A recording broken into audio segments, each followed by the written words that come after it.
adalah elemen daripada array A. Okay, kat sini I bergantung pada looping, nilai pada looping ni lah. Dan juga elemen keduanya adalah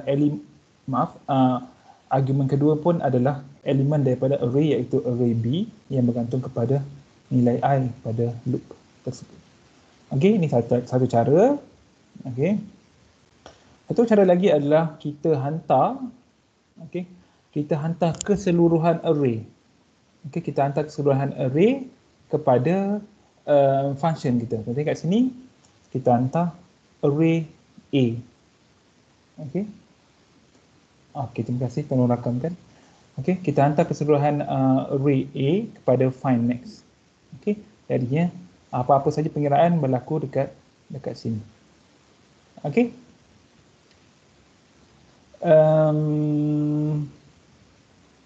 Kemudian bila kita hantar A, kita tak perlu nyatakan A dalam kurungan square bracket 5, tak perlu. Kita hanya nyatakan namanya saja, size tak perlu nyatakan. Okey. Kemudian ada contoh lain lagi, saya betulkan sikit saya punya nota. Okey, contohnya dari sini, bila kita takrifkan fungsi, contohnya fungsi find max, jenisnya adalah integer, inputnya ada satu integer, okey, yang mana inputnya sebenarnya adalah array lah, array jenis integer kan. Jadi kat sini kita boleh saja letakkan tanda square bracket kan, tanda kurungan segi empat di sini tanpa menyatakan nama kan. Contohnya kita letak B kan, tapi tak perlu pun, sebab sebelum ni pun untuk formula ubah biasa, bukan yang array, kita tak perlu letak pun nama kan, kita letak jenis sahaja. Okey, ni sama juga, cuma kita kena letak empat segi, bermaksud dia ataupun find max ni dia menjangkakan untuk terima suatu array, bukan nombor biasalah kan. Okey. Jadi sama juga dekat sini pun function header pun tak perlu letak pun tak apa. Kan? Tapi sudah tentulah bila dalam pengiraan kita memerlukan n kan, ataupun di sini adalah untuk contohnya ada n elemen, okey, ada 1 2 ada 5, dalam looping mesti kita perlukan n kan. Jadinya n ni kalau kat sini dalam kes ni sebabkan kita tak letak bilangannya, maka saya jadikan dia sebagai global lah. Okey, macam tu. Okey. Ataupun satu lagi, kalau kita tak, sebelum ni kan kita pernah bincangkan bagaimana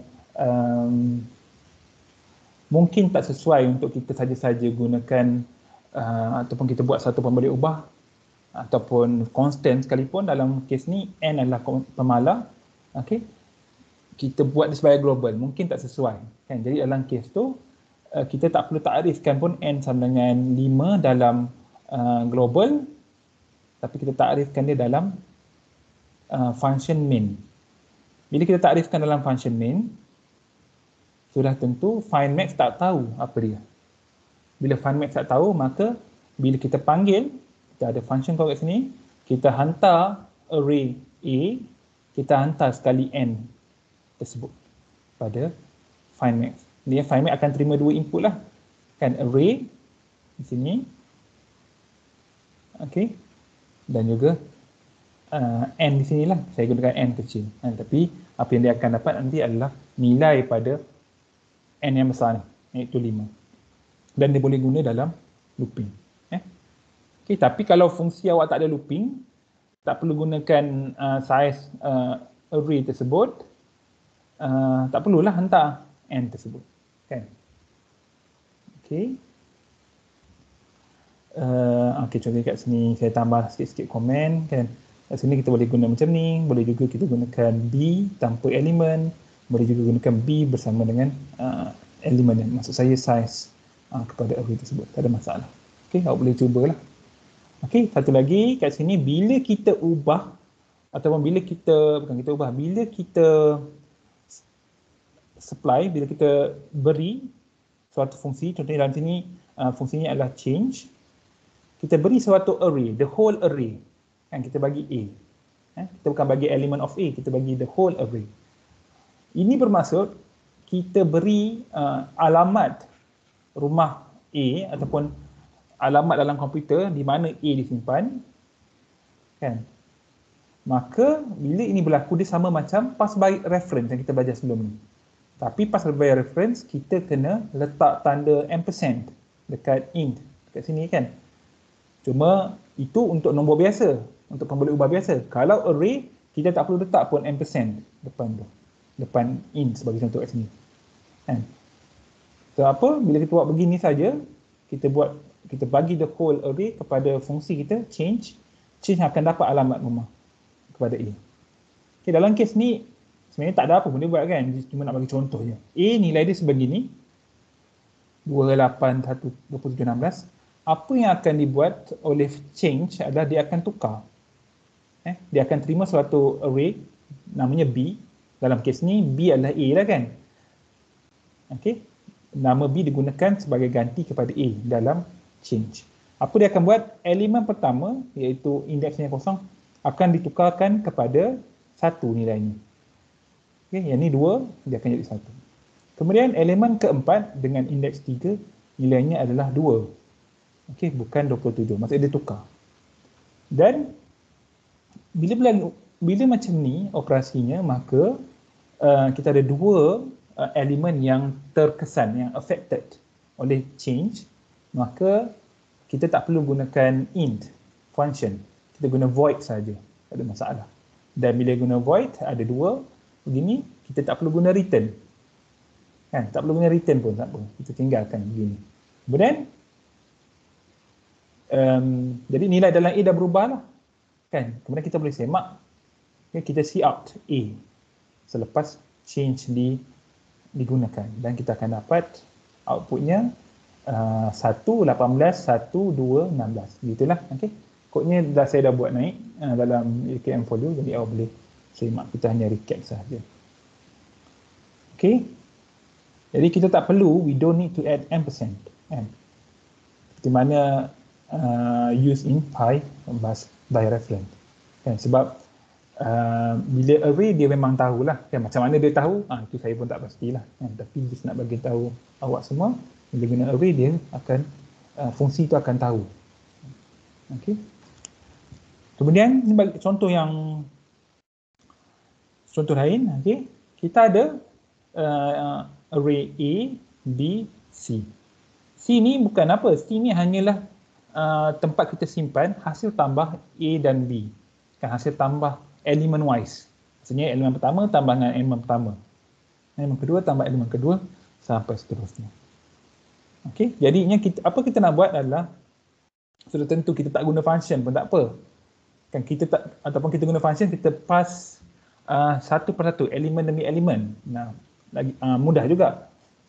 Dalam kes ni kita tak nak gunakan elemen demi elemen, kita nak hantar terus keseluruhan A dan B. Dan hasilnya kita nak simpan dalam C. Jadinya kalau begitu, maka kita kena hantar sekali A, B dan C. Hantar A, B dan C. Okay, tengok bila kita hantar keseluruhan array, kita tak perlukan for loop. Contoh di sini kita kena gunakan for loop untuk see out. Tapi bila kita gunakan function, kita tak perlu for loop, kita gunakan ABC saja.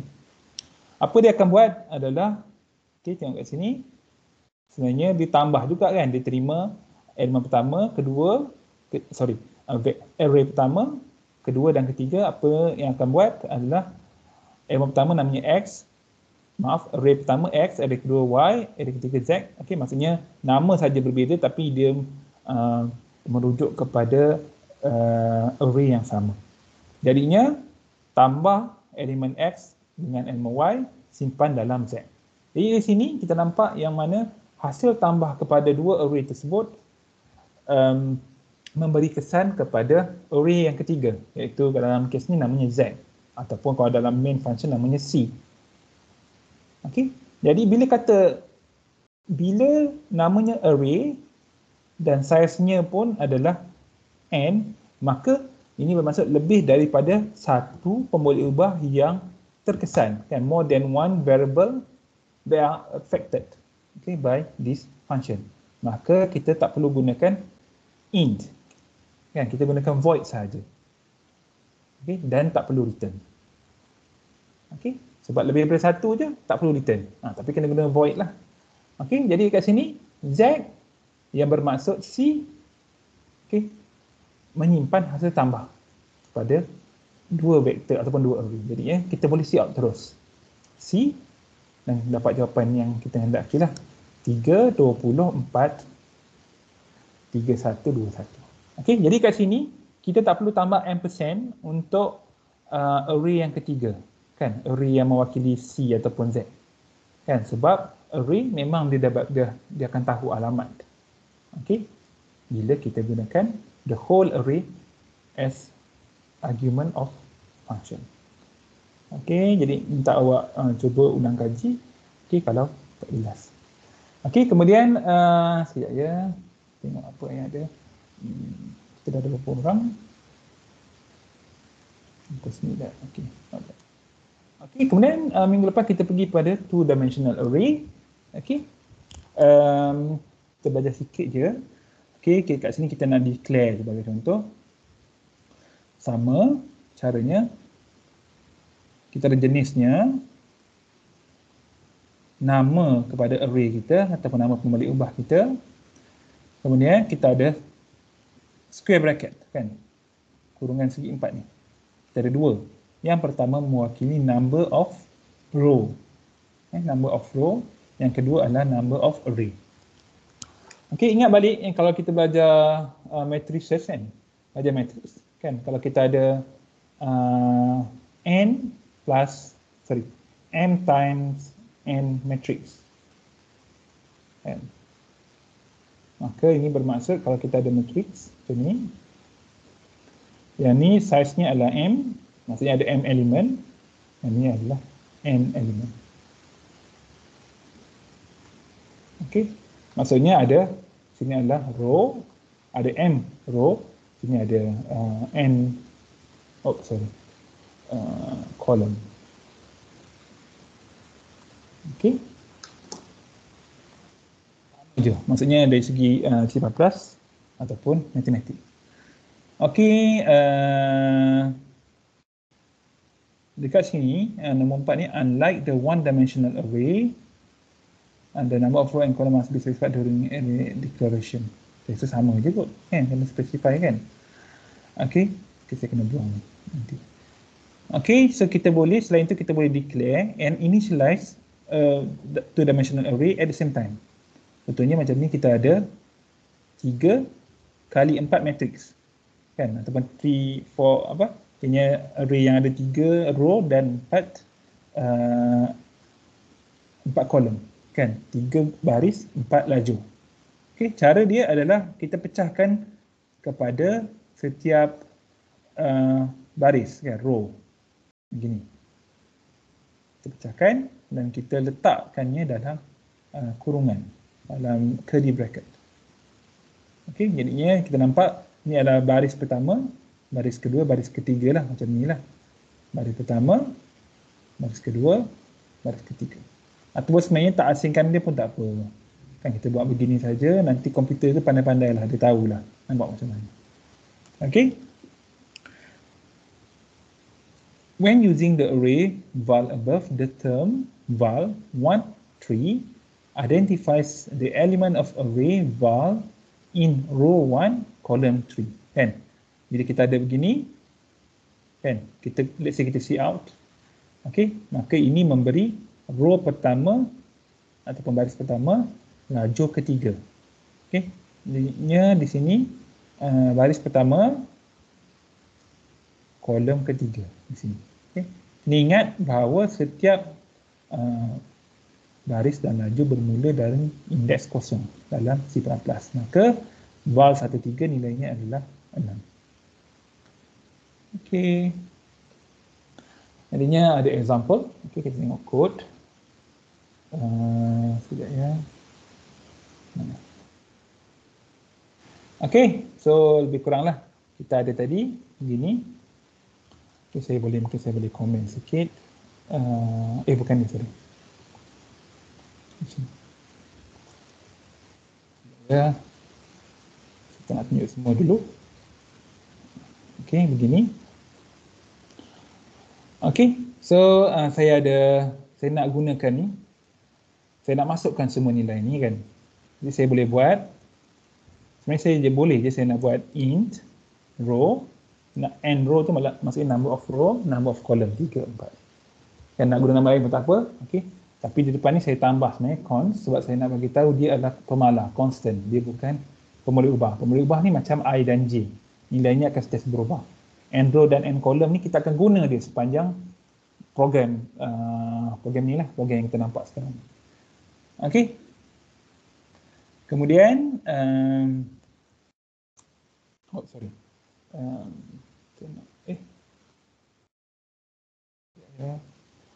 saya tak nak tunjukkan dulu yang ni. Okay. Jadinya sekarang ni saya nak declare and initialize at the same time ataupun simultaneously.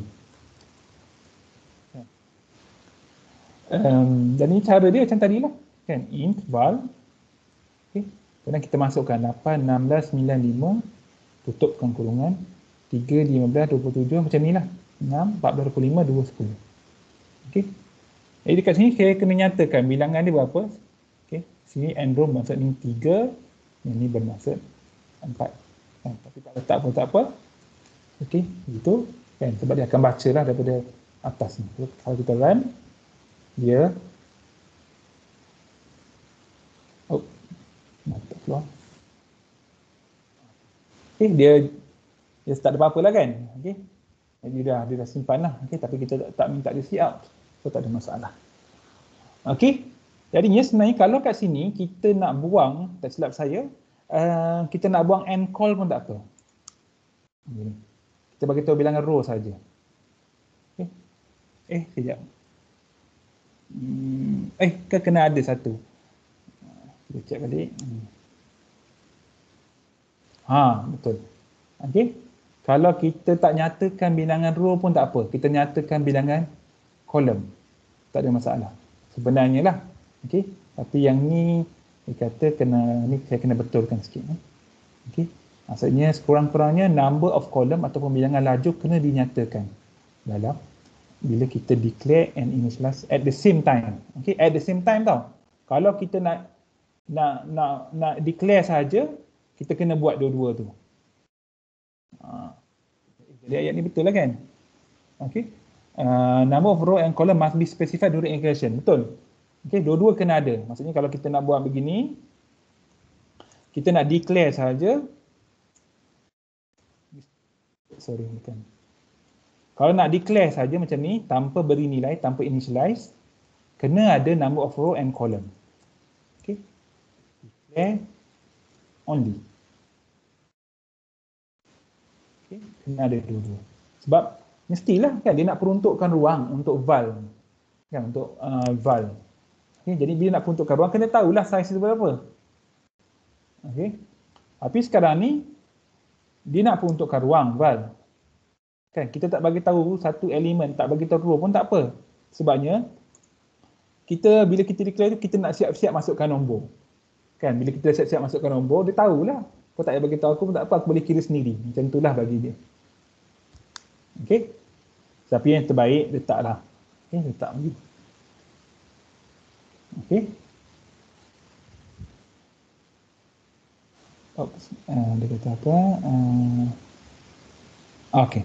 So, saya komen. Okay, declare only perlu dua-dua. Okay. Kalau kita run tak ada masalah. Kemudian, apa kita nak buat? Okay, yang paling senang lah. Okay, kat sini. Kita kata, ada pada elemen. Kalau, mana tadi? Okay. Kalau kita see out 1, 3, kan? Kita see out.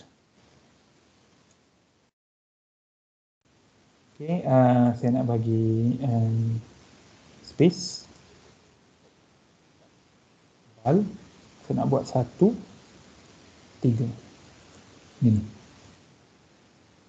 Jadi dia akan keluar elemen pada row 1, pada kolom ataupun laju 3, iaitu 6. So kita try. Okey, kita dapat 6. Gitu je lah.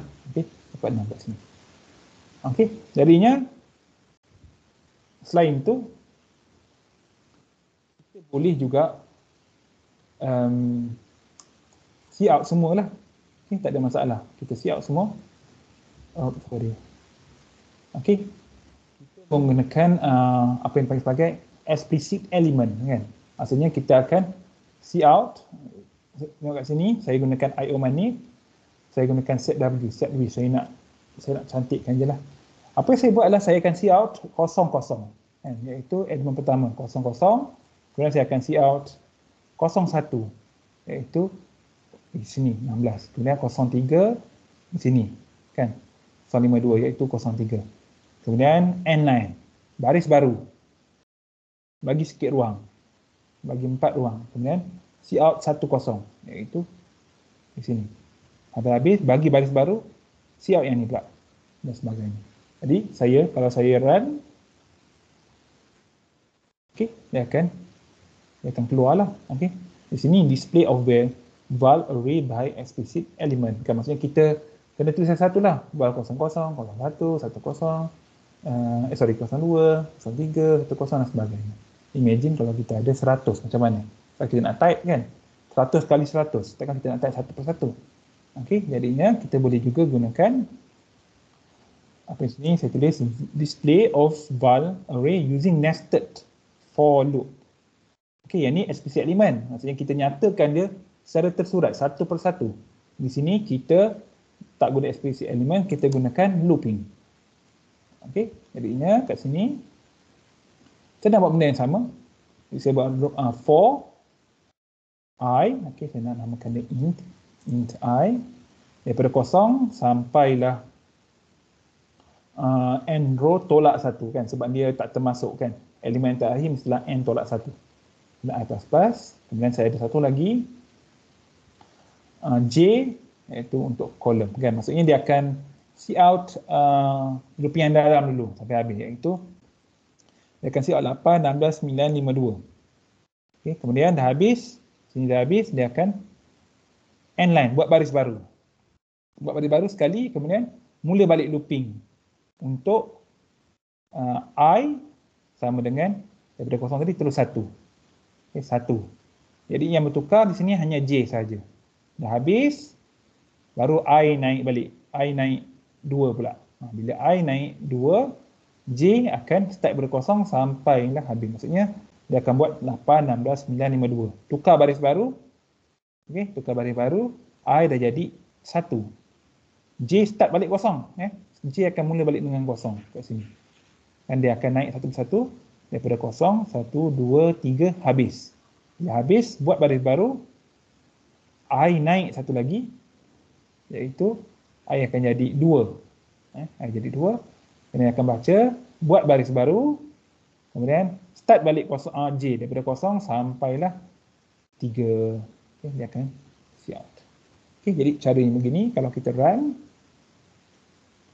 oh, dia kata apa? Oh, saya lupa nak declare J. Ini. Okay. Sama je outputnya, kan? Tapi cara kita dapat berbeza sebab di atas kita buat satu persatu. Tapi di bawah kita hanya berapa baris saja, tapi kita automate je. Kan, kita buat dia automatic.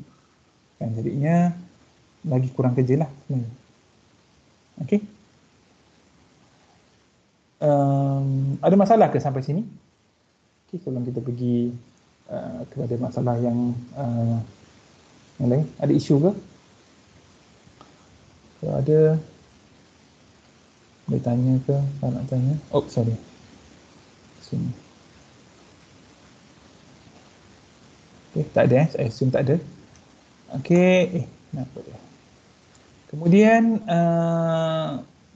kat sini, sudah tentulah awak boleh tukar-tukarlah dia punya susunan dia kan. Misalnya awak nak start daripada belakang, daripada belah mana pun boleh, daripada tukar sajalah susunan dia kan. Contohnya kat sini awak nak buat awak nak print baris dulu kan, tak ada masalah. Okey, print baris dulu tak ada masalah kan, tapi selalunya orang akan print lajur dululah, habiskan lajur dulu, Okey. Kemudian barulah buat baris. So kalau nak buat baris dulu, kita tukar je lah. Okey. Ini kat sini kita ada oh, tapi kalau kita nak buat laju dulu, tak boleh juga. Kita boleh lah, tapi kita boleh buat satu baris saja ke, kan? Tapi kita tak dapat. Sebabnya kat sini, kalau kita tengok kat output kita ni, kita tahu C++ dia akan see out baris demi baris. Kan? Baris satu, baris indeks kosong, 1 dan 2. Kan? Jadinya kalau kita nak see out macam ni, dia tak jadilah kan? Sebab outputnya akan print secara baris demi baris. Kan? Kalau kita dapat 8, 3, 14 boleh. Kemudian yang seterusnya 16 ni dia akan pergi kat bawah agak. Dan 16, 15, 25, 9, 22. Dan 5, 6, 10. Gitu. Okey. Jadinya tak sesuai lah kalau kita nak see out baris dulu baru laju. Kita kena laju. Kan? Tetapkan baris baru print laju. Kemudian naikkan satu baris print laju lagi. Okey, gitu. Okey, so kat sini saya kena padamlah sebab tak ada yang undi. Okey, setidaknya 47. Gitu. Okey. Takutnya. Okey. Kemudian kita ambil satu yang apa? Yang berkaitan kan, satu topik ataupun satu kaedah yang berkaitan, iaitu kita ada satu array yang 2 dimensi. Kita hanya see out saja. Sekarang ni kita nak contohnya kita boleh buat apa? Kita boleh multiply kan a two dimensional array name val say with 10. Okey, jadinya senang je. Apa kita nak buat adalah kita ada array kita, okey, yang tadi. Okey, I dan j ni saya nak letak kat sini, int I, int j. Okey, ni array kita. Okey, 8, 16 sama macam tadilah. Apa kita nak buat adalah kita nak darabkan setiap elemen dengan 10. Okey, jadinya dia akan jadi 80, 160, 90, 520. Okey, mungkin ada pelbagai cara yang awak boleh buat. Okey, tapi cara yang paling senang saya rasa adalah macam tadi. Okey, kita see out, tapi kita tambah sikit proses, iaitu kita akan buat val aj, kan, regardless of the value of I and j. Okey, iaitu equals to val aj darab 10. Kan? Contohnya val aj sekarang adalah val 11. So val 11 adalah 15. Apa yang akan dibuat adalah 15 darab 10, iaitu 150, simpan balik dalam val 11. Kemudian see out. Okey, jadinya kalau kita run, kita dapat ni. Okey, jadinya kalau kita banding dengan kod yang pertama tadi, saya dah terpadam pula. 48, 47. Di sini. Di sini kita see out saja. Kita tak buat apa-apa. Kan, jadi that's why kita ada satu baris, kita tak perlukan curly braces. Curly bracket ataupun braces. Di sini, sebelum kita see out, kita akan buat sedikit operasi pendarapan. Maka dah ada 2 baris. Bila 2 baris, kita kena letak braces dekat sini. Okey, senang je kan? Okey, dan outputnya adalah kita dapat semua metrik yang asal ataupun array yang asal, yang mana elemen-elemennya kini adalah gandaan, adalah didarabkan dengan 10. Okey, begitu sahaja. Ataupun boleh juga tapi panjang sikit kan. Okay, let's say awak tak suka cara ni, awak tak suka darab terus see out macam tu. Awak nak ubah sikit, tak ada masalah. Okay, so begini, awak tambah lagi satu row dan column. Saya nak letak di bawah. Okay, apa saya nak buat adalah kat sini, saya tak nak see out dulu. Jadi saya boleh buang semua ni, saya boleh buang. Apa yang saya buat adalah, saya akan run, saya punya array ni, looping saya ni, apa dia akan buat adalah darab dulu. Okay. Dapatkan semua nilai tu, iaitu 80, 160, 90, 50, 30 kan. Darabkan semua. Dah siap semua darab, baru kita see out. Nilai pula tadi, darab elemen tu, see out terus. Kemudian next elemen darab, terus see out. Tapi di sini, kita darab semua dah siap. Habis, baru kita mula see out. Jadi kat sini, val baris 13 adalah sebahagian daripada baris 12. Okay? Sebabnya tak ada semikolon kat sini. Jadi dia anggap satu baris. Kemudian baris 12, for ni pula dia anggap sebagai sama baris dengan 11 kan. Tak ada semikolon di sini.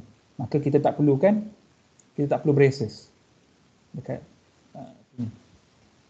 Okey. Tak perlu pun. Nak tak boleh je, tak ada masalah. Okey, tapi tak ada pun tak apa. Jadi dia satu, dah siap kira, habis dah looping ni, baru kita mula see out. Okay, bila kita mula see out, kita tak perlukan pengiraan lagi. Bila tak perlu pengiraan, di sini pun boleh buang, sebab dia satu baris saja, ni pun boleh buang. Di sini kenalah, kan di sini kena, sebab kita ada see out di sini. Okay, so kita try. Tengok dia akan beri hasil yang sama atau tak. Okey, dia beri hasil yang sama. Okey. So boleh je nak buang. Contohnya kalau bukan boleh buang, maksudnya kalau abaikan baris nombor 18 ni. Silap. Abaikan baris nombor 18 iaitu see out and line ni. Okey. Kita tengok apa jadi. Okey, dia berada dalam satu baris. Kita nak bila habis lajur kita bertukar pada baris yang baru, dia akan see out. Bila see out, dia akan beri baris yang baru kan dalam kita punya see out ataupun kita punya display.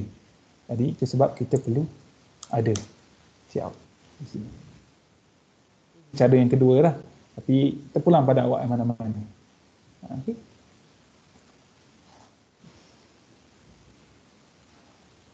Kemudian we can also add two arrays of at the same time. Okay, at the same time. Is shown in code 43. So saya 43, 49. Ini pun saya boleh padam. Okay, so dekat sini bukan 47. 49. Okay, so saya nak buat pendarapan elemen demi elemen bagi suatu array. Array tersebut adalah array dua dimensi. Okey. Jadinya ini bukan kalau matematik kita ada penerapan metrik kena baris kali dengan lajur begitulah, tapi sekarang ni kita bukan nak buat begitu. Okey. Jadi contohnya kat sini kita ada array tak apa. Okey, kita ada array A. Okey.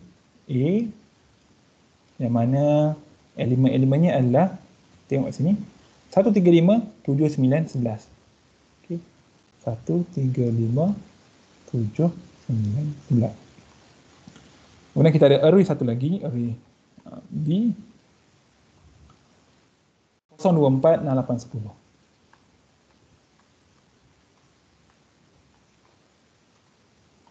Okey, jadi di sini adalah 2 kali 3 array ataupun matrix. Sini bersama 2 kali 3. So kalau kita nak darab tak boleh kan, sebab dia tak sama. Dia kena sama boleh darabkan. Tapi itu pendarapan matrix. Kita bukan nak buat tu.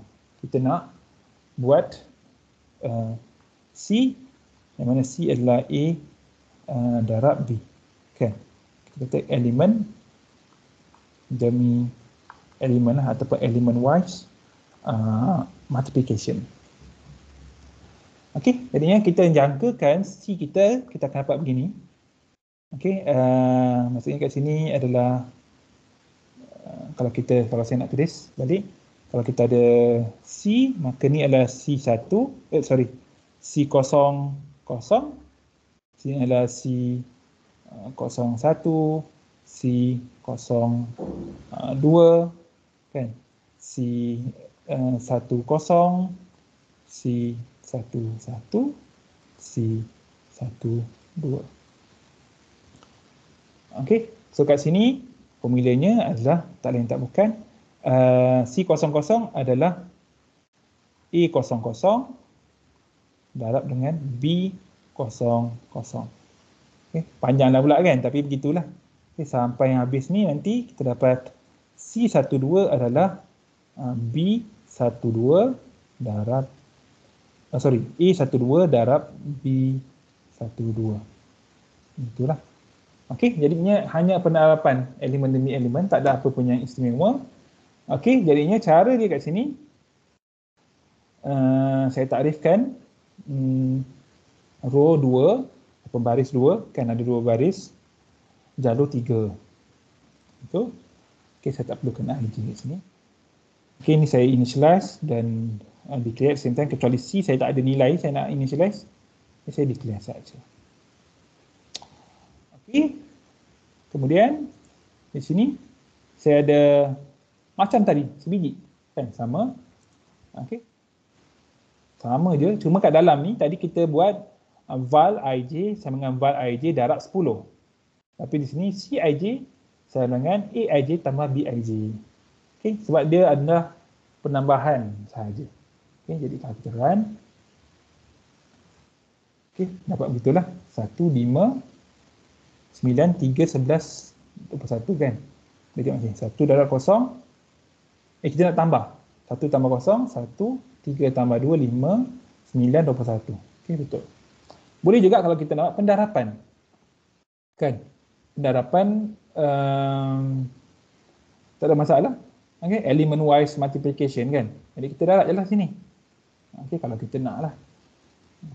Okey, hanya ubah di dalam tu saja. Okey, dapatlah. Adanya di sini kita punya dia 1 darab 0, 0, 3 darab 2, 6, 5, 4, 20, 11 kali 10, 110. Tak ada masalah. Okey.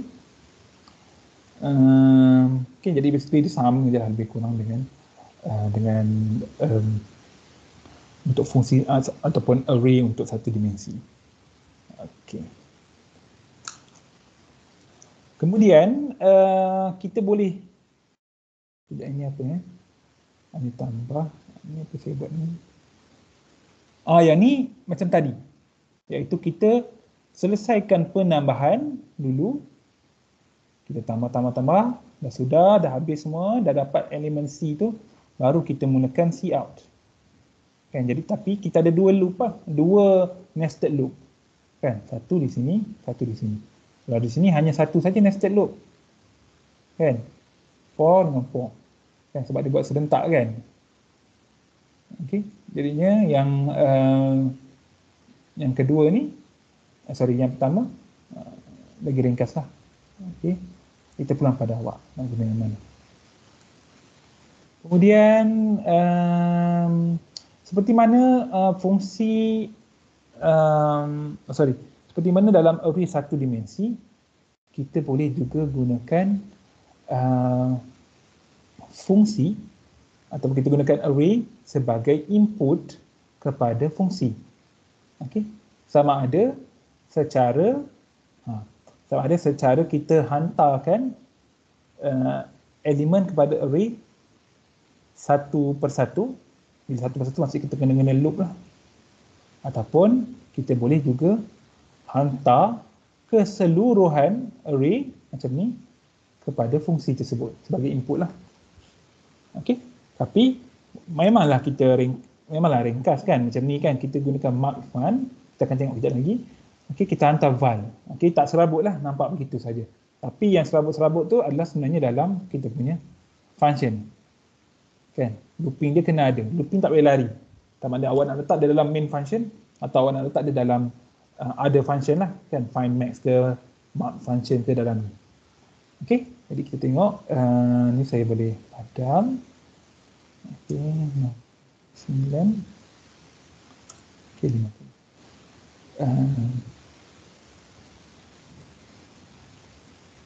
Okey, yang ni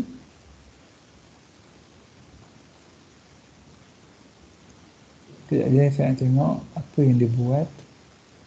Tak ada apa-apa pun. Mark function. Oh, okey. Okey, so kat sini contohnya kita ada array yang sama. Okey, kita ada array yang sama. Kemudian apa kita buat adalah kita nak darabkan dengan 10. Kan, kita nak darab dengan 10 setiap elemen tersebut. Kan, jadinya kita ada satu loop. Kita akan tengok kat sini. Ni macam trivial lah. Okey, awak ada elemen val, kan?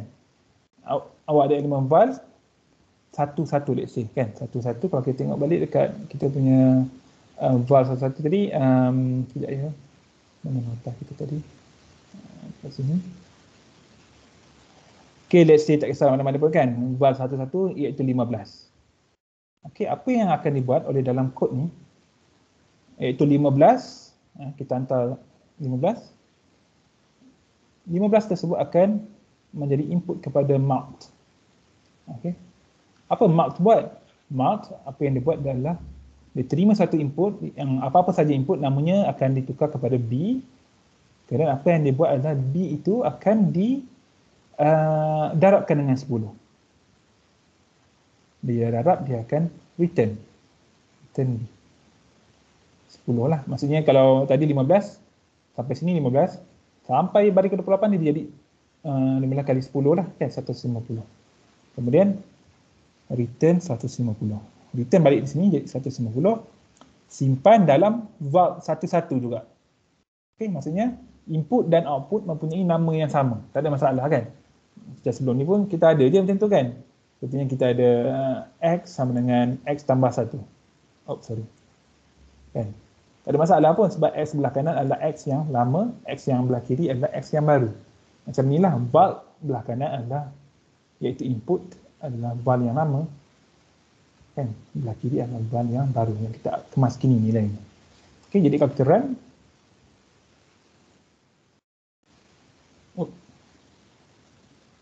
kenapa tak jalan? Okey, kita dapat sama. Kan? 80, 160, 90, 50. Okey. Jadi kat sini nampak saya declare tanpa saya nyatakan ni adalah row keberapa, ni adalah row keberapa, kan? Saya letak semua sekali kat sini, tak ada masalah. Okey. Kemudian di sini 8 akan dihantar, darab 10 pulangkan. Jadi val menjadi 80. Gitu, Okey, ini adalah elemen demi elemen. Okey. Berbeza sikit. Okey, yang mana kat sini kita ada ni sama. Okey. Oh, cuma okey, kalau perasan kat sini. Okey.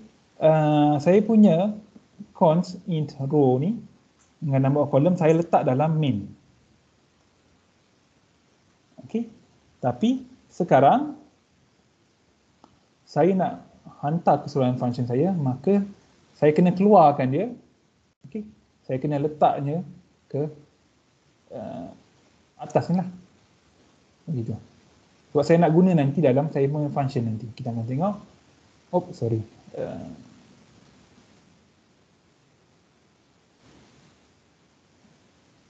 Okay, so saya nak jadinya saya letak semua ni di, rather than saya letak di dalam sini, saya letakkan di luar. Saya letakkan di luar. Kemudian saya akan pass, saya akan pass lah keseluruhan array iaitu val. Kemudian mark fun dia akan terima array tersebut, dia punya alamat dia, tapi digunakan nama A. Tak ada masalah. Sorry. Okey, jadi dia akan terima A.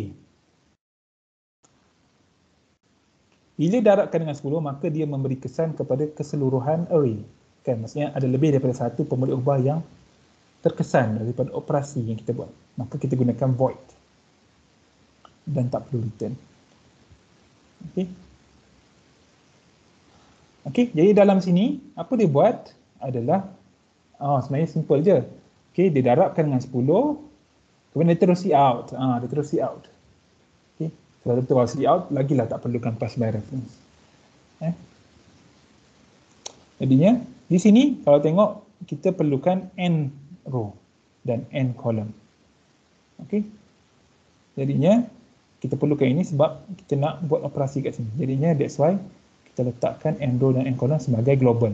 Kalau kita letak dia sebagai local, sorry saya nak simpan sebagai B. Bagi contoh. Saya nak simpan dia ni, sorry saya nak declare begini. Okey, ni 3 dan 4. Okey, jadinya kat sini dia tak faham sebab tak ada n row, kita boleh buang n row and column. Sebenarnya memang tak perlu pun bila kita nak declare function. Okey, cukup dengan square bracket begini. Okey. Ini pun. Kan? Okey, jadi kalau kita run ya. Oh, kat sini. Kejap ya. Oh, kalau kat sini betul. Saya silap. Kat sini dia berbeza sikit.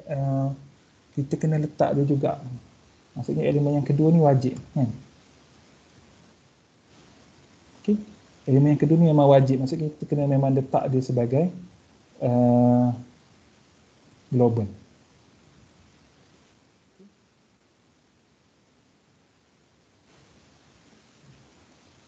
Okey, kita kena letak dia sebagai global. Okey. Silap saya pun terlupa yang ni.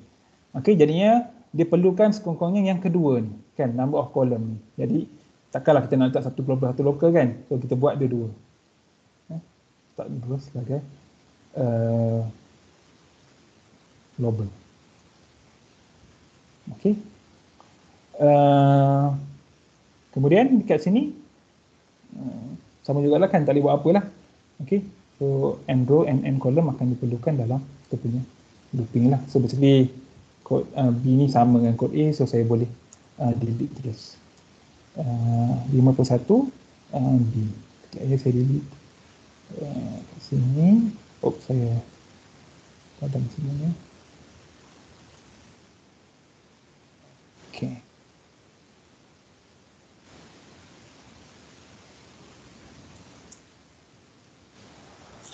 Okey. So, tak maaf, saya pun tak ingat yang part yang tu, saya tak ingat. Okey, yang ni satu lagi adalah yang apa kita dah buat tadi. Kan? Kita ada dua array. Gini, 1, 3, 5, 7, 9, 11, 0, 2, 4, 6, 8, 1, 6, 8, 10. Kan? Jadinya kita nak buat pendarapan. Okey, kita buat pendarapan element wise. Jadinya kita gunakan add fun ataupun add function. Kita hantar keseluruhan A dan B tanpa perlu nyatakan size-nya. Okey, jadi di sini kena letak. Okey. Kemudian okey, di sini sekejap ya, saya nak tengok.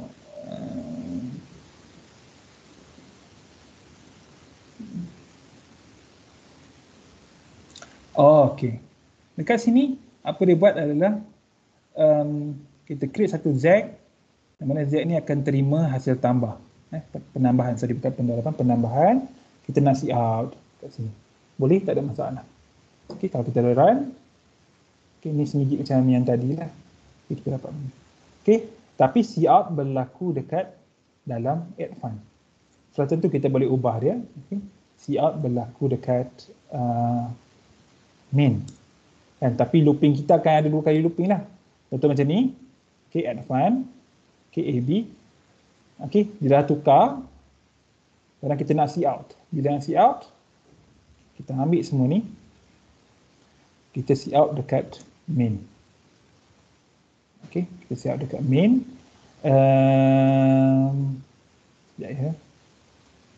Okey, sini saya create satu vektor ataupun array C, yang mana C ni akan menyimpan hasil tambah A dan B. Okey, kemudian dekat sini, apa saya nak buat? Saya nak cout saja. Maka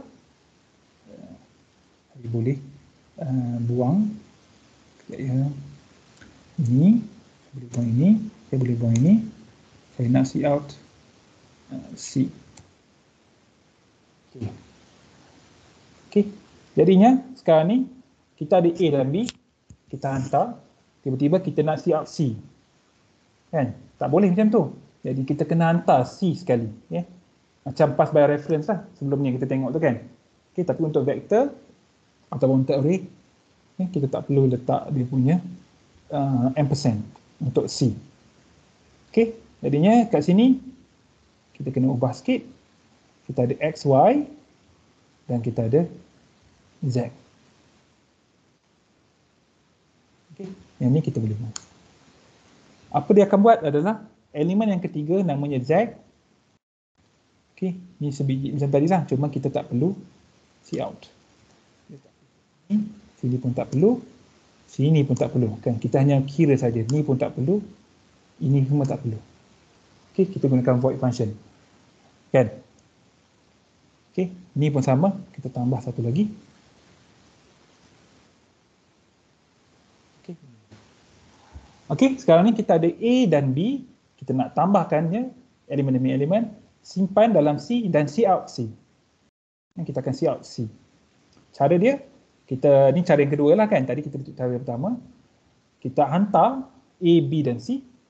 Okay, tapi C ni untuk output, A dan B sebagai input. Okay, jadinya dalam fungsi add fun, kita ada X, Y, Z. X correspond to A, Y correspond to B, and Z correspond to C. Okay, kita ubah, kita lakukan operasi, tambahkan semua, dan kita tak buat apa-apa. Tak ada masalah sebab macam tadi saya cakap, dia dapat ataupun add fun ni dapat alamat kepada Z ataupun alamat kepada C lah. Nama je berlainan tapi dia adalah benda yang sama. Okey, dan kita boleh siap. Kita run. Okey, tak ada masalah. Sama macam tadi. Okey. So mungkin ada pelbagai cara lain lagi yang awak boleh buat. Okey, tak ada masalah. Okey, di sini kalau awak pening kan, and row and call macam panjang sangat kan, boleh jauh nak buat X, Y, gitulah.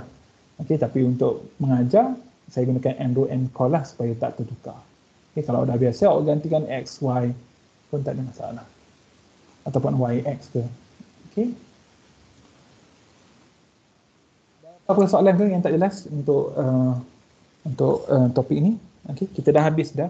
Saya rasa sampai dah habis dah kita punya nota. Ni pun sama tadi. Okey. Oh, ada sikit lagi. Okey. Jadi kita boleh, of course kita boleh buat large dimensional array, large dimensional array, tapi they are not commonly used in C++, but still allowed by C++ lah. Contohnya kita nak buat respon part 10.6. Tapi saya ingat saya pun sendiri kalau saya punya kerja saya kajian sebagai contoh, saya biasa je gunakan 3 kan. Sebabnya mungkin kita ada X, Y untuk ruang. Lepas tu kita ada elemen komponen Z untuk masa sebagai contoh. Kan? So kita ada 3-dimensional array. Betul tak? Okay, jadi kat sini kalau 3-dimensional, the first subscript di sini menunjukkan row, second subscript menunjukkan column, okay, third subscript macam page number lah begitu, ya, kita anggap begitu. Kan kita ada buku, okay, di sini muka surat ni, okay, ibarat elemen ketiga. Yang ni, 4 ni adalah baris, berapa baris. Yang kedua adalah lajur kan, baris, lajur, muka surat kan. Muka surat 1, muka surat 2, muka surat 3, muka surat 6 lah, Pak C, Z. Contoh. Okay. So similarly, array of dimension can be declared and used in C++. Okay, tak ada masalah untuk guna. Kalau perlu guna. Yeah. Okay. Ada apa-apa soalan ke? Kalau tak ada, kita boleh rehat dalam 10 minit. Kalau ada, boleh ditanya. Okay. Rehat 5 minit. Okay, so kita sambung. Ya. I would like to ask, so for array, kalau nak guna pass by reference, tak perlu letak itu ampersand kan? Ya. Okay. Okay, thank you. Saya rasa dalam keseluruhan topik ni, kita buat array ni saya rasa dah hampir 3 minggu kita buat array kan. Kita memang tak gunakan pun pass by reference. Kita tak gunakan ampersand pun dalam pass by reference. Dalam array lah. Okey, mungkin ada kes-kes yang saya tak ingat. Mungkin ada, tapi mungkin dalam kod kita ada yang kita gunakan pass by reference sebelum ni. Maksud saya tanda ampersand, tapi tanda ampersand tu bukan untuk array, mungkin untuk pemboleh ubah yang lain, X ke Y ke, tapi X dan Y dia datang bersama dengan array. Bila untuk array sahaja, kan, memang tak perlu gunakan. Kan? Contohnya kat sini kalau saya ada, let's say saya ada int, saya ada X, N, terus saya ada Y, N, contohnya kan. Kemudian kita ada, tak kisahlah C, contoh. Kan? Kita nak pass by reference ke semua ni, tiga-tiga ni. Kan? Jadinya X dan Y tak perlukan ampersand, hanya C je perlukan ampersand. Saya ingat dalam max function saya rasa. Betul ke? Maximum saya tak ingat M1. Mungkin max function kita gunakan password array.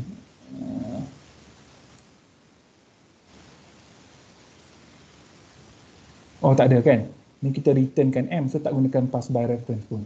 Okay? Tapi begitulah idea dia. Okay. Lain ada soalan ke?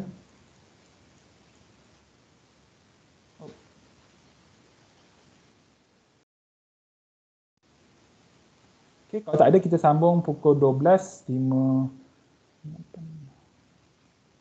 Pukul 1:05 lah kita sambung. Okay, 1:05. Okay, terima kasih.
Okey, Assalamualaikum warahmatullahi wabarakatuh dan selamat tengah hari, kita bertemu kembali. Sebelum ni kita dah tengok bagaimana kalau kita ada array, mungkin array itu adalah satu dimensi kan. Contohnya kalau kita ada, ni saya tunjukkan dalam contoh soalan saya minggu sebelum lepas, saya tak ingat. Okey, tapi katalah kita ada seolah-olah sekejap ya, harga kan. Kita ada satu array price. Okey, harga barang lah. Okey. So barang satu, barang dua kan, ataupun sekejap ya, price, kita nak turun pula ni.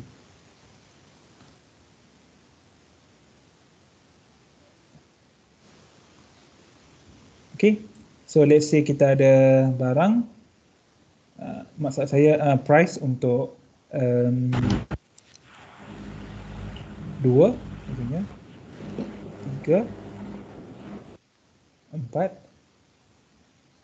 5, mungkin 1 kan, tak kisahlah berapa harga dia, ataupun RM2.50, RM3.30, RM4.20, RM5, RM7, RM1.20 kan, maksudnya price ni adalah double lah. Kemudian kita ada satu lagi, quantity kan, quantity mungkin integer lah kan.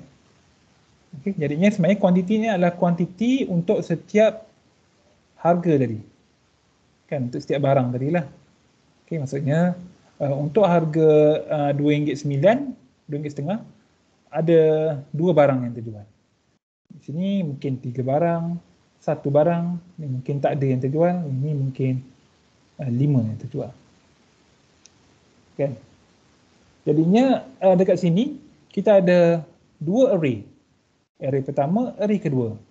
Jadi kita ada satu lagi, double, total. Okey, total. Okey, yang mana elemen ni adalah berkaitan dengan elemen yang ada dalam price dan quantity. So kita boleh agaklah, mungkinlah dalam looping kita for int, let's say I lah, I sama dengan 0, kemudian I less than 1, 2, 3, 4, 5, so 5 less than, bukan less than or equal to, kemudian I plus plus. Jadi kemudian mungkin kita ada total I sama dengan price I multiplies quantity.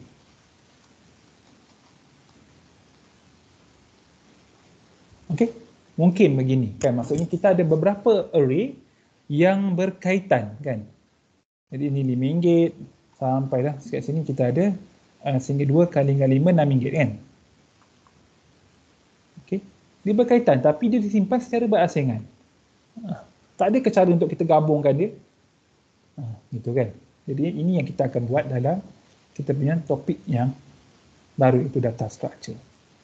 Okay, in commercial application, structure is referred to and is the same thing as a record. Record. Okay, structure provide a way to store values of different data type. Kan? Maksudnya structure ni dia boleh macam di sini price, awak boleh simpan dia price saja. Kan? Maksudnya jenis double saja untuk price. Kan? Quantity awak simpan integer je lah. Kalau double gini. Kemudian mungkin awak ada satu lagi. Awak ada string. String contohnya item, name of item. Kan? Rupanya awak satu lagi, iaitu di sini mungkin apa itu kan, maths contohnya. Apa lagi? Bulbs. Kan? Kita tengok apa lagi itu kan. Okey, jadinya awak tak boleh simpan string double int ni dalam satu array. Kan? Maksudnya katalah awak nak buat 4-dimensional array. Kan? Tak boleh kan? Okay, awak nak buat, awak fikir macam itinerary, list. Awak nak buat apa ni? Ni ada 1, 2, 3, 4, 5. Awak nak buat 5 kali 4. Kan? List. Tak boleh. Sebab 5, betul lah, 5 lajur, 4 baris. Kan? Sebab kat sini dia kena satu jenis saja. In sajalah, double sajalah. Bagaimana kalau kita ada string double int? Jadinya kita tak boleh guna. Tapi kalau structure dia boleh. Okay, a structure provide a way to store values of different data type. Such as integer, character, double precision, double, semua tu lah. String, character pun boleh, tak ada masalah. It's like a record of item in inventory. Okay, inventory, ingat perkataan inventory. Okay, whose details such as part number, description, quantity, stock, price are maintained by a store. Macam ni lah. Kan, macam inventory lah. Okay, jadinya seolah-olah kita ada begini. Table. Okay, kat sini kita ada item name. Ni masih guna item lah. Which is not consistent. Okay, item. Dan kita ada price contohnya. Kemudian sold, berapa yang dijual. Berapa banyak yang ada in stock, bagi contoh. Kemudian total sold, kan berapa harga. Okay, jadinya begini, kita gunakan structure, kita boleh simpan dia. Kan seolah-olah satu table begini. Kan, dan indeksnya, kita perlu satu indeks saja. Kan, sama macam ni lah. Yang pertama mewakili barang yang pertama, indeks 2 mewakili barang yang kedua, dan sebagainya. Okay. Each structure consists of data field, which are also called structure members. Okay. 2 elements yang ada, iaitu structures form, consists of symbolic names, data type, arrangement of data files in the structure. Okay, nanti kita akan tengok contoh. Structure content adalah actual data stored in the symbolic name. Kenapa? Tak apa, kita tengok nanti contoh. Okay. We are going to discuss 4 topics in this chapter, which are single structure. Okay, kita ada record single structure, macam ini dipanggil single structure. Kadang kita boleh ada array of structure. Bukan setakat single, dah lah structure tu mainkan peranan yang melebihi array. Tapi structure pun boleh juga ada array dia, array of structure. Okay. Dan of course kita ada structure as function argument. Okay. Sebenarnya dia adalah pengitlakan, generalization saja untuk apa yang kita dah belajar sebelum ni. Okay. Kita boleh gunakan dia. Dan pass by reference for structure. Kita tengok nanti macam mana. Okay. Mungkin kita sempat nak cover sampai habis lah hari ni kan. Kita ada kelas yang seterusnya yang ramai nanti. Okay, creating and using structure involve the same 2 steps for creating and using any variable. Iaitu declaration and also initialization. Kan? Maksudnya samanya caranya kalau kita nak declare ataupun initialize variable ataupun array ataupun structure. Sama je. Okay. Standard way of creating a structure name birth. Okay, nama structure kita adalah birth. Adalah struct. Dan di sini kita perlukan braces. Dan in month, in day, in year. Okay, birth. Kan? Jadi kat sini 1, 2, 3, 4, 5, 6 baris sampai birth ni. The first 6 lines give the form of a structure called birth. Okay, jadi nama dia dekat sini. Kan? Okay. Struct dia adalah structure, so wajib ada. Kan? Struct birth. And reserve storage for data field ataupun item listed in the structure ni lah. Okay. Kemudian the birth structure consists of 3 data fields. Okay, ada 3 data field ataupun dipanggil members.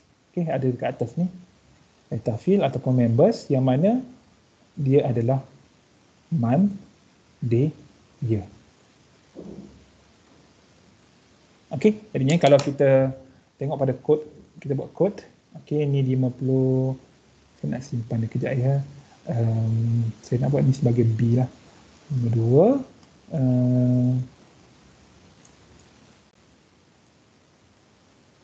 52. Oh, dah ada B dah. So, saya nak buat ni C. Yang currently, saya nak buat dia sebagai B dan A. Ya. Sepatutnya saya letak di depan ni. Saya buat B. Kemudian ni adalah C.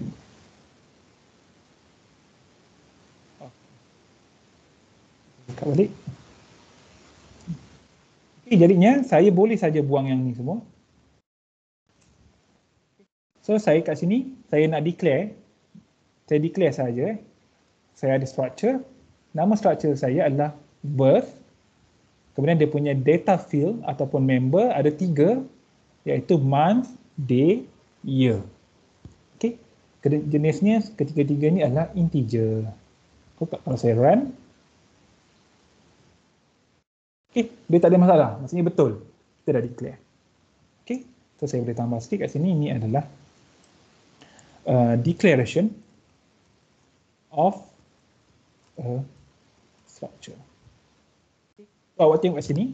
Ada year, day, month. Semuanya macam berkaitan kan. Semuanya adalah kita kata variable yang berkaitan dengan tempoh masa lah. Year, day, month. Okay. Kemudian kita tengok lagi. Okay, kat sini kita boleh initialize. Okay, jadi kita buka kod yang tadi. Kita boleh initialize dia. Okay, kod B. Okay, kita ada tambahan. Okay, kita initialize dia. Birth, okay, cara dia. Bila kita nak guna, kita kena buat birth.month. Birth.day. Birth.year. Okay. So kita ada month yang ditindikkan kepada birth, day ditindikkan kepada birth juga, year pun sama. Year pun sama, sorry. Untuk kita masukkan nilai. Okay, jadinya dia berbeza dengan sebelum ni. Sebelum ni kita guna month, day, year. Sekarang kita ada kat depan, kita kena letak dia punya parent dia. Dia punya parent lah panggil. Okay. So, birth dekat atas. Kalau kita boleh lukis. Okay, kita ada birth. Kita ada month. Kita ada day. Kita ada year. Okay. Jadinya cara dia, kalau kita nak guna dia, B ni kena huruf kecil. Bukan huruf besar. Okay, kita nak guna dia, kita kena buat birth dot month, birth dot day, birth dot year. Itu. Okay. Kat sini saya buat birth dot month 12, birth dot day 28, birth dot year 92. So saya buat apa sebenarnya yang saya nak buat adalah saya nak see out je. Okay, my birth date is month, day, year. Itu So kita tengok. Jadi apa? Okay, my birth date is 12. Sorry, yelah berbeza sikit kan ni saya ikut okay, macam western lah kan. Dia letak bulan di depan kan, month and day dan year. Okay, boleh saja kita nak tukar, tak ada masalah. Okay, tapi tak apalah, saya kekalkan je. Okay, my birth date is 12. 12 ni datang daripada month, iaitu birth.month. 28 adalah datang daripada day, iaitu birth.day. Year adalah birth.year. Okay, itu saja. Kan, kemudian yang sempang ni, kan, slash ni adalah daripada karakter lah kan, saya tambah karakter. Okay, boleh je saya nak buat gini kan, letak string. Tak ada masalah.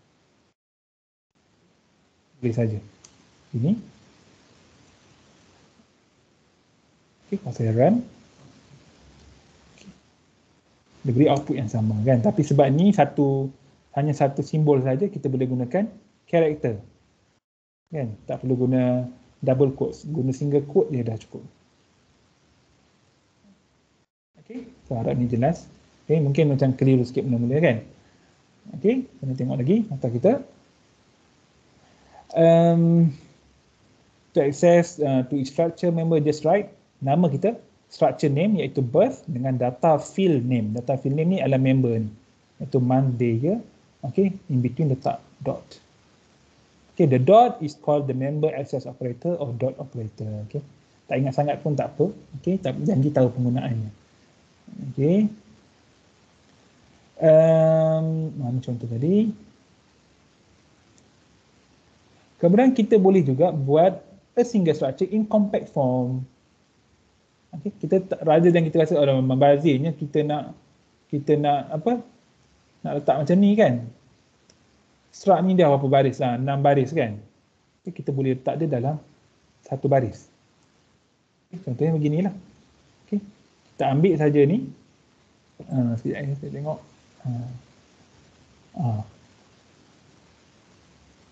Ambil saja macam ni. Kita letak saja kawan dia ni kat depan. Okay, tak ada masalah. Okay, ni pun sama. Dan ni pun sama. Tak satu baris pun tak apa. Kan? Tapi ialah kadang-kadang kita keliru lah. Okay. Sebab pendek sangat kan. Jadi kita letak dia macam, terkekal dia macam ni. Macam ni lah. Okay, tak ada masalah. Okay. Saya nak padam yang tu. Ni pun saya nak padam. Okey. Kemudian, tengok a standard way of creating two or more structure variable, name, birth and current. Okey. Jadi sekarang ni awak ada dua structure. Awak ada dua structure, iaitu birth, dan awak ada satu lagi, ni lahir, kemudian yang ni current, yang sekarang. Dan awak ada elemen yang sama, nama yang sama, iaitu month, okay, day, year. Kan, ni mungkin tahun dulu, past years kan. Ni current kan, current year. Mungkin in future kita boleh ada, kalau kita nak kan, future. Okay, month, boleh je kita buat contoh. Month, day, year. Okay, semua elemen yang sama ada dalam tu. Kan. Jadi kalau kat sini contohnya kalau future kita buat future dot year. Kan, di sini current dot apa? Day. Bagi contoh kan. Sama-sama kecuali iaitu kita kena letak ada tanda dot operator kat sini. Jadinya bila kita ada elemen yang sama, macam kat sini dia kata two or more structure variable, name, birth and current, okay? All having the same form, bentuk yang sama macam ni. Month, day, current.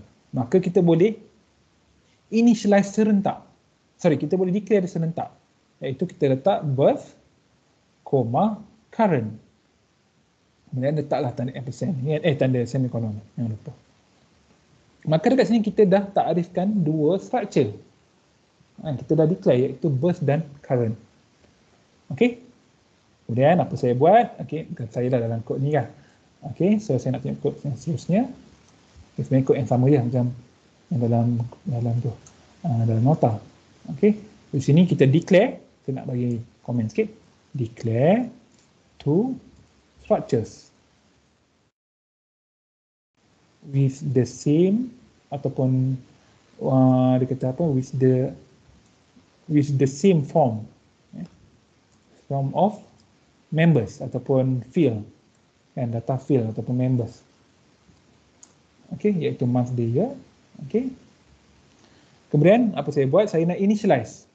Okey, untuk yang atas, untuk birth, month, birthday, birth year, saya letaklah 12. Okey, ni mungkin tarikh lahir. Kan? Kemudian sekarang ni, kan? Ataupun tarikh sekarang. So saya buat current month, okey, yang kedua, current day, current dot year. Gitu. Okey. Kemudian saya nak see out my birth date is birth month, birth day, birth year. Kan, birth dot month, birth dot day, birth dot year. Today is, okay, kita ada sama juga month, day, year, tapi dia pada parent yang berlainan, iaitu dia pada current. Maka kita ada current dot month, current dot day, current dot year. So kalau kita run, okay, so my birth date is December 28, 1992. Today is December 5th, 2018 sebagai contoh. Okay. Jadinya dekat sini macam mana dia menggunakan maklumat yang mana day,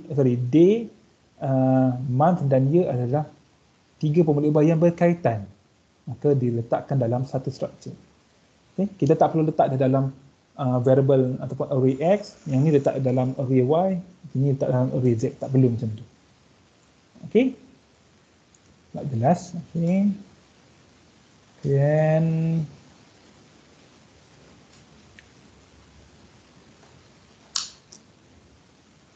tengok nombor seterusnya. Dia kata listing the structures form with no variables name following. However, the list of structure members must be by user selected structure data type name. Okey, sekarang ni berbeza sikit. Tadi kita ada structure, kita ada birth, kemudian kita ada structure current, kan? Jadinya ini nama structure kita.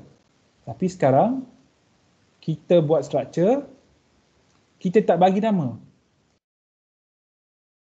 Kita bagi apa yang dipanggil sebagai type name saja, jenis dia. Okay. Date. Okay, kita akan tengok macam mana kita nak guna nanti. Dia berbeza kan, kita tak ada birth, kita tak bagi dia nama. Kita bagi date sahaja. Okey. Ini dibenarkan. Ini tak ada masalah. Dan in fact saya rasa agak convenient sebenarnya kalau kita buat macam ni. Okey, bagaimana nanti kita tengok. Okey, by convention, the first letter of a user selected data type name is upper case, capital letter. Di sini mesti kena huruf besar lah, gunakan huruf besar. Okay, saya rasa mungkin diterima huruf kecil, tapi by convention gunakan huruf besar. Okay.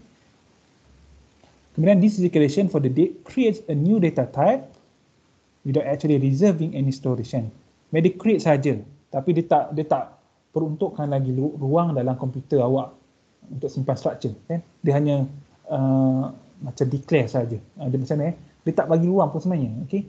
Dia macam preliminary punya step lah. Okay, it simply declare a date, structure type, and describe how data items are arranged. Okay, in the structure. Okay, kemudian actual storage, ni time ni yang kita nak guna ni. Actual storage for the structure member is reserved only when variables name are assigned. Okay, for example, okay, macam ni kalau kita tengok data kita sebelum ni, kod kita declare structure burst dan current. Artinya kita boleh guna burst dan current saja. Kan? Next time kita nak buat structure yang baru, kita kena declare lagi. Kan? Let's say kita dah guna, kemudian kita kena declare satu lagi. Let's say begini. Ataupun sebenarnya tak perlu kat sini. Kita boleh letak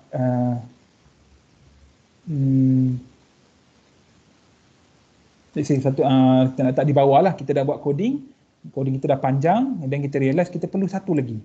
Kan? So kat sini kejap ni 53.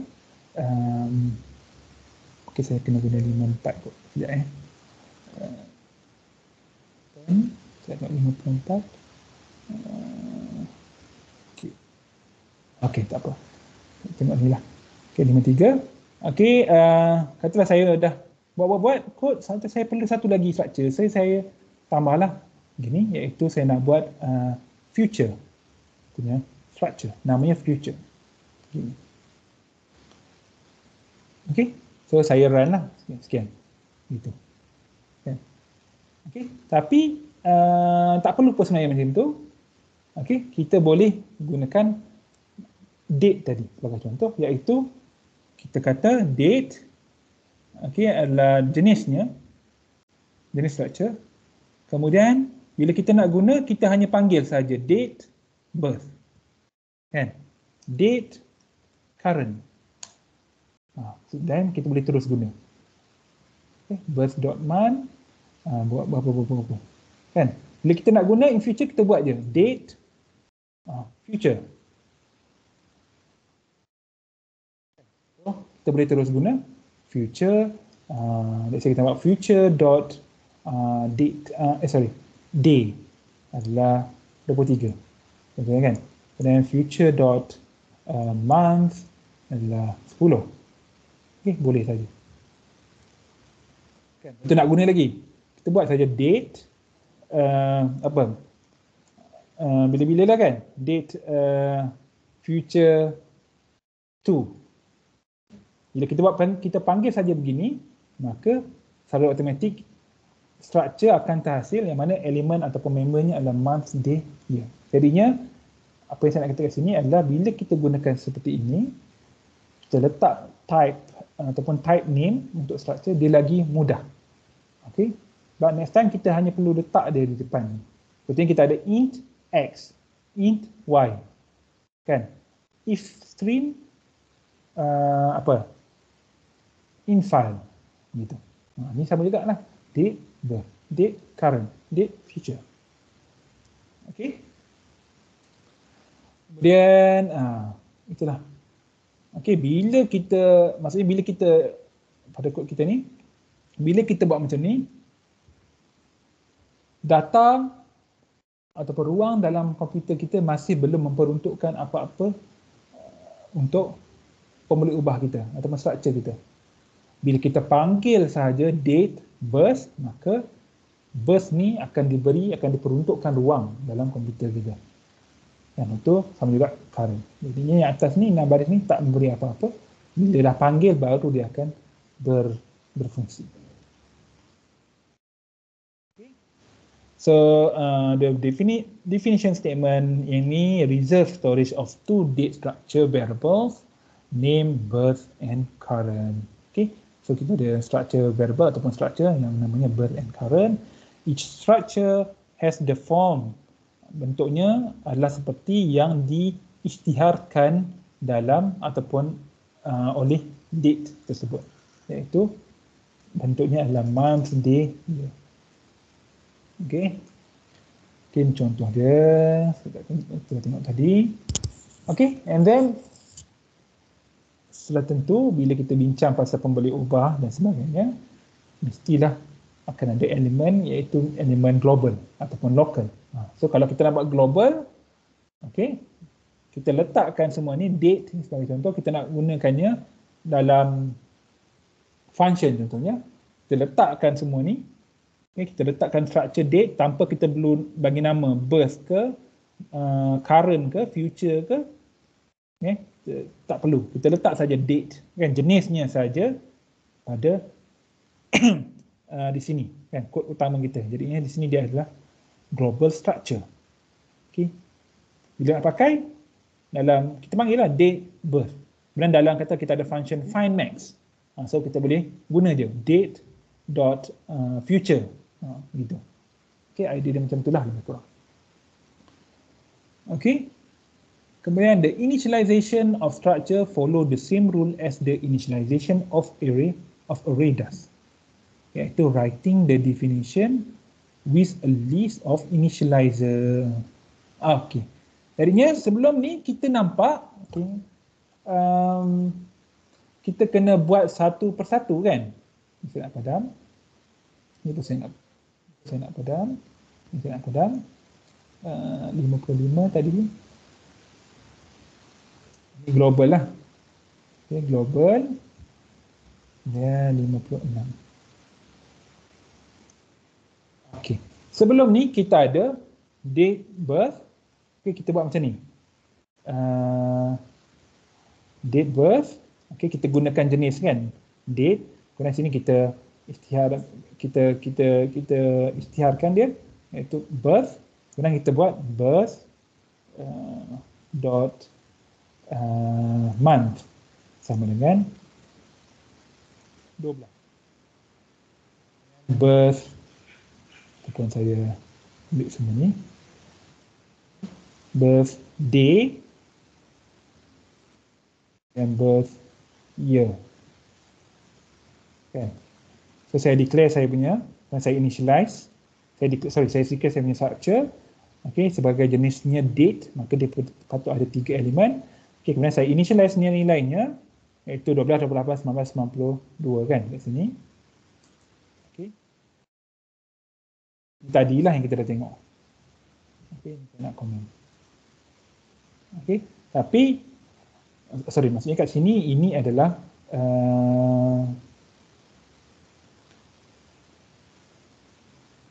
declare. Sini adalah initialize. Tapi kita boleh declare and initialize simultaneously, serentak. Okay. Caranya adalah macam tadi, begini. Date, kita declare kat sini, kemudian kita letakkan dalam seolah-olah dia adalah satu array. Okey, jadinya di sini untuk month, di sini 12 adalah birth.month, 28 adalah birth.day, 192 adalah birth.year. Okay, so my birth date is birth, month, birthday, birth, year. So kalau kita run, okay, memang dia keluar setiap yang kita nak. Okay. Itu apa yang dimaksudkan dekat sini kan, bukan di sini. Okay, jadi ni kita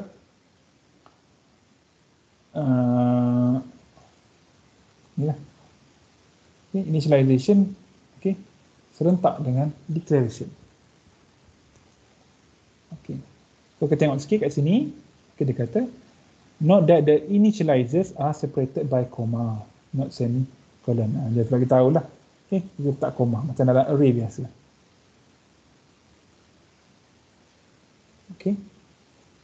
So dekat sini struct kita nampak, okay, kita ada month, day, year ni semua int. Okay, ni pun sama int, kan? Semua ni int. Tapi hakikatnya kita tak perlukan semua sama jenis. Okay, tak perlu semua sama jenis. Structure member are not restricted to integer data types only. Any valid C++ data type can be used. Kan? For example, kita ada employee record. Kan? Record pekerja. Kan? Macam saya lukis tadi. Okay, kita punya sini kan. Okay, lebih kuranglah record kan. Tapi ni untuk groceries sebagai contoh. Okay, kita ada kalau employee kita ada name, identification number, mungkin IC ataupun employee number. Nah, regular pay, sebagai contoh kita ada bayaran ataupun kadar bayaran untuk regular hour, kemudian overtime punya ataupun kerja lebih masa, kan? Kadar bayaran untuk kerja lebih masa. Okay, jadinya kita ada jadi gini. Okay, mungkin declaration kita, okay, yang sesuai mungkin adalah pay record. Okay, ni adalah dia punya jenisnya pay record. Structure belum ada lagi nama sebab kita tak nak panggil lagi. Okay, ni adalah jenis-jenis member dalam structure yang kita akan bina nanti. Nama string. ID number kan, mungkin employee number. Kan, integer. Kan, kalau gabungan kita guna string juga. Regular rate, regular pay rate. Kan, kadar bayaran biasa. Double. Kemudian kita ada overtime pay rate, double. Okay. Jadinya after the pay record data type is declared, a structure variable in this type can be defined and initialized. Okay, macam tadi lah. Okay, kita ada jenis data pay record, maka okay, pay record kita bina structure namanya employee. Okay, namanya employee ataupun nama pekerja tu. Tak kisahlah employee pun tak apa. Okey, jadinya yang pertama elemennya iaitu employee.name adalah nama pekerja kita. H price. Okey, tengok di sini kena ada double quote sebab dia adalah string. Okey, kena ada. Kemudian employee.id number, jenisnya adalah integer. So letak integer. Employee.regular rate double. Employee.overtime rate, OT rate, double. Itu saja. So that creates a structure. Name employee, namanya structure kita employee. Jenisnya of the pay record. Di sini jenisnya pay record, data type. Okay. the member or employees are initialized with the data. Okay, elemen dalam employee ini, iaitu di sini dia initialize with the data listed between the braces. Okay, so tak ada apa-apa istimewa lah kan. Okay, begitu saja. Kemudian ini contoh kod 57. Ini dah tunjuk tadi. 57. Tak ada. Sini. Okay, ini tadi. Okay, H price. Ini adalah ID number, regular rate, overtime rate. Okay, kemudian kita nak see out. See out je lah.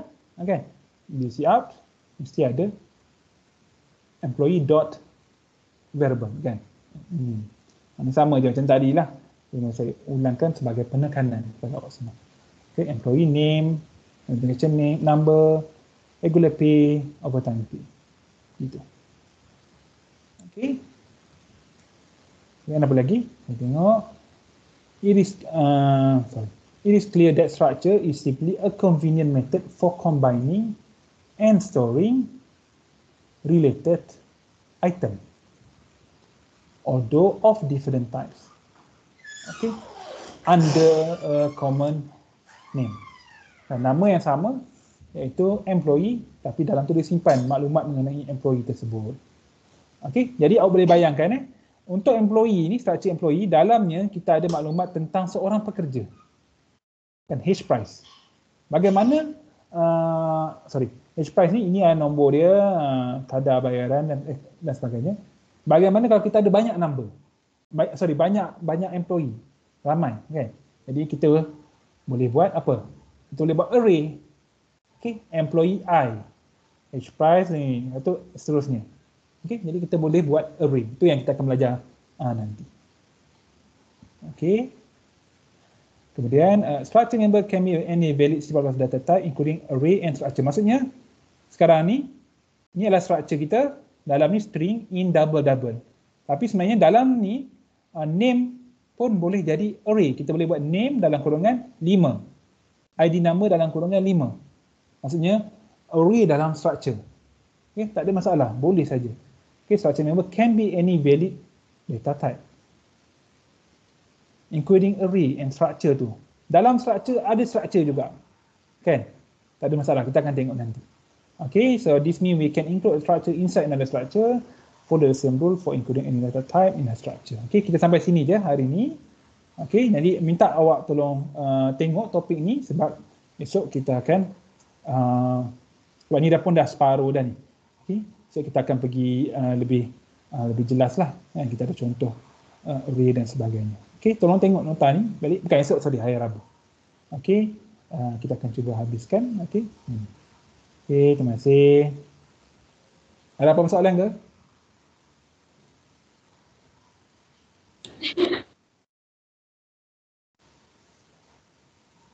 Okay, kalau ada soalan, tak apa. Kalau ada soalan later, just email saya je. Okay, so saya akan cuba jawab bila ada kesempatan. Siapa yang tak hadir, siapa yang tak isi borang kehadiran, boleh isi lagi. Tak ada masalah, saya terima je. Saya letakkan dia punya link dalam meeting chat. Okay, saya rasa itu saja. Itu je kot kan, pengumuman tentang kuis saya dah buat dah. Okay, so boleh semak email awak semua lah. Okay, sekian saja. Assalamualaikum warahmatullahi wabarakatuh. Kita jumpa lagi. Terima kasih, Doktor. Okay. Thank you, Doktor.